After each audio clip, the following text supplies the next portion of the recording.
Hey, salut YouTube, bienvenue sur Top du Top. Aujourd'hui les enfants, on va faire un petit cours sur les meilleures techniques pour tricher lors d'un examen, et personne n'est mieux placé que les professeurs pour vous révéler ces secrets bien gardés depuis des dizaines et des dizaines d'années. Alors croyez-moi, des choses vous allez en apprendre, mais surtout à ne pas reproduire. Allez, c'est parti. Avant de commencer, je vous fais gagner une carte Amazon et Google Play de 50€. Pour participer, il vous suffit de lâcher un pouce bleu, commenter la vidéo avec un commentaire en rapport avec la vidéo et la partager. Je vous souhaite bonne chance et c'est parti.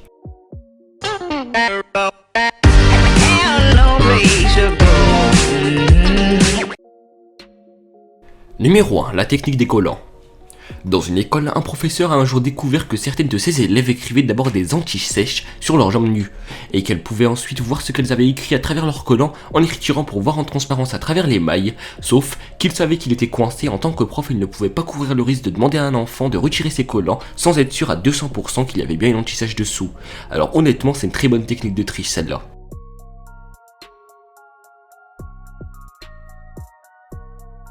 Numéro 2. La technique des M&M's. Cette fois, le professeur avait distribué un QCM à ses élèves. Les réponses n'étaient pas notées en A, B, C ou D, mais en couleur jaune, rouge, vert et bleu. Et comme ses élèves le savaient, deux d'entre eux ont une idée. Ils sont venus en classe avec un paquet de M&M's chacun, et dès que l'un d'entre eux demandait la réponse à l'autre, il suffisait au second de manger un M&M's de la couleur correspondante. Malin, car même sans être assis à côté, il pouvait contourner l'attention du prof. Numéro 3. La jupe cousue. Une étudiante chinoise en Erasmus dans l'université s'est présentée à l'examen avec une jupe comportant des caractères chinois. Tout était très bien fait et semblait tout à fait normal. Heureusement, l'assistant en langue du professeur parlait le mandarin et s'est rendu compte que ces caractères avaient été brodés et étaient des anti-sèches pour l'examen. Numéro 4. La règle. Je suis prof de maths et j'ai une règle stricte concernant tous les contrôles et examens écrits. Le jour de l'examen, il est permis d'utiliser n'importe quelle chose que vous puissiez toujours porter sur votre dos dans la mesure où il ne s'agit pas d'un être humain. Oui, ça peut vous paraître assez insolite, mais cela veut dire qu'ils peuvent prendre des calculatrices, des livres, des fiches, des ordinateurs, etc.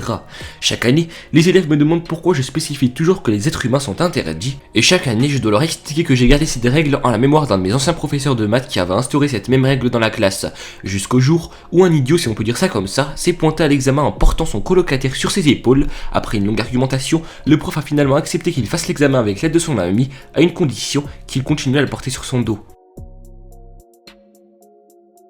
Numéro 5, les dents. Cette fois-ci, c'est une élève qui a eu l'idée de faire une anti-sèche à l'aide de ses dents. Elle a écrit toutes les réponses et lors du contrôle, elle n'avait plus qu'à sourire pour montrer les réponses aux autres. Mais attention, car pour moi cette astuce est la plus risquée de toutes les astuces de cette vidéo, car le prof pouvait remarquer l'anti-sèche sur ses dents. Le top 5 touche à sa fin, dites-moi en commentaire ce que vous en pensez, je compte sur vous pour lâcher un maximum de pouces bleus, commenter et partager la vidéo. Au passage, je vous remercie énormément car on est presque 170 000 sur la chaîne et ça me ferait extrêmement plaisir. Alors pour contribuer à l'évolution de la chaîne, je vous invite à partager au maximum et à vous abonner. En attendant, je vous dis à très bientôt pour un prochain top, ciao ciao.